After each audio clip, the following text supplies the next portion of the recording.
Basic বেতনটাই শুধু ৮৩,০০০ টাকা, সাথে ফ্রিতে পাবেন আবাসন ব্যবস্থা।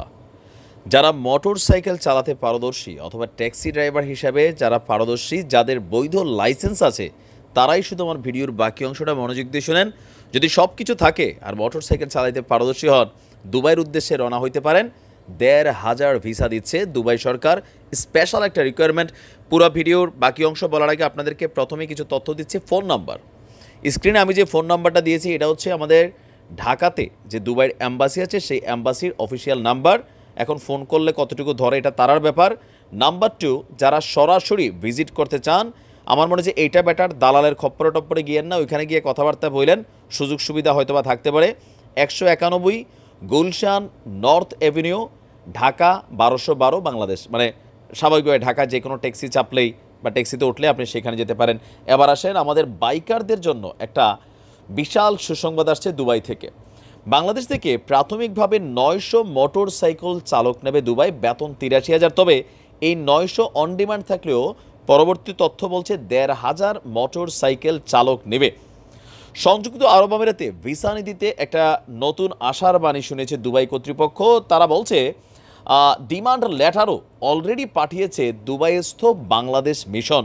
তবে এই ধরনের সুযোগ সুবিধাগুলো মাঝে মাঝে দালালদের কারণে ডিস্টারবেন্স হয়। আপনার সংযুক্ত আরব আমিরাতে এই কাজের সুযোগে বাংলাদেশ থেকে বাইক এবং ট্যাক্সি চালক নিতে আগ্রহ প্রকাশ করেছে দুবাইয়ের রোড অ্যান্ড ট্রান্সপোর্ট অথরিটি। দুবাইয়ের বাংলাদেশ কনসুলেট বলছে এরই মধ্যে দুবাই ট্যাক্সি কোম্পানি থেকে ৯০০ কর্মীর ডিমান্ড লেটার পেয়েছেন তারা। দুবাই অবস্থিত বাংলাদেশ কনসুলেটের বক্তব্য এটা। আপাতত কোম্পানিটি ৯০০ বাইক রাইডারের ডিমান্ড করলেও তারা বাংলাদেশ থেকে সর্বমোট ১৫০০ বাইক রাইডার নেওয়ার কথা জানিয়েছে। বাংলাদেশ কনসুলেট দুবাইয়ের কনসাল জেনারেল যিনি আছেন BM জামাল হোসেন, তিনি এই তথ্য জানিয়ে বলছেন যে বাংলাদেশ সরকারের প্রবাসী কল্যাণ এবং বৈদেশিক কর্মসংস্থান প্রতিমন্ত্রী শফিকুর রহমান গত ২৪শে মে দুবাইয়ে সফরকালে বাংলাদেশ থেকে শ্রমিক নিয়ে এমন ১৬টি বড় কোম্পানির সঙ্গে তিনি বৈঠক করেছেন। বৈঠকে কোম্পানিগুলোকে বাংলাদেশ থেকে দক্ষ জনশক্তি পাঠানোর বিষয়ে আশ্বস্ত করেছেন মন্ত্রী। এ সময় দুবাই ট্যাক্সি কোম্পানির নির্বাহী পরিচালকও সেখানে উপস্থিত ছিলেন। এর পরপরই তাদের পক্ষ থেকে এই বিশাল ঘোষণা আসলো। এদিকে এই নিয়োগের ক্ষেত্রে কী কী জিনিস জরুরি খেয়াল রাখেন। দুবাই যাবেন, আরব রাষ্ট্র, প্রাথমিকভাবে আরবি ভাষাতে পারদর্শী হওয়া উচিত। সেকেন্ড, যেহেতু দুবাই একটা পর্যটন ভিত্তিক রাষ্ট্র, সেখানে যথেষ্ট পর্যটকরা থাকে, পাশাপাশি আপনার ইংরেজিতেও একটু আমার মনে হয় যে পারদর্শী হওয়া উচিত। বিশেষ করে যারা উবার, পাঠাও বা রাইডিং যে বিভিন্ন অ্যাপসগুলোতে কাজ করেন, তারা মোটামুটি শিক্ষিত ছেলেরাও যারা কাজ করেন, তাদের জন্য আমার মনে হয় যেটা পজিটিভ।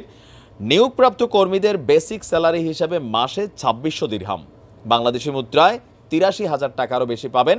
দেয়া হবে আবাসন সুবিধা। তবে কর্মীরা যারা যেতে ইচ্ছুক তারা যেন দালালের ফাঁদে না পড়েন সে বিষয়ে সতর্ক থাকার পরামর্শ দিয়েছে। এখন বাংলাদেশ তো দালাল ভিত্তিক দেশ, এই দেশে দালালের বাহির দিয়া যে ভিসাগুলো আসছে সেগুলো পাওয়া যায় কিনা সেটাও একটা কষ্টকর বিষয়।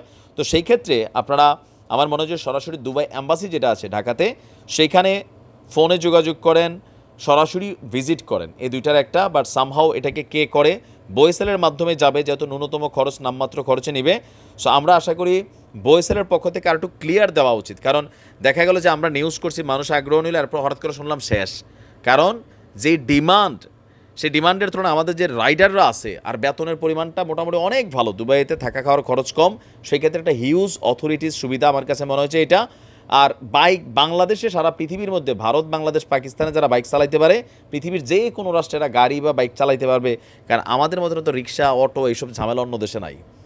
তো আর দেরি কেন, যান এখন ভিডিও দেখা ফোন নাম্বারে ফোন করেন বা ঢাকাতে গিয়ে যোগাযোগ করেন। ভালো থাকুন, আসসালামু আলাইকুম।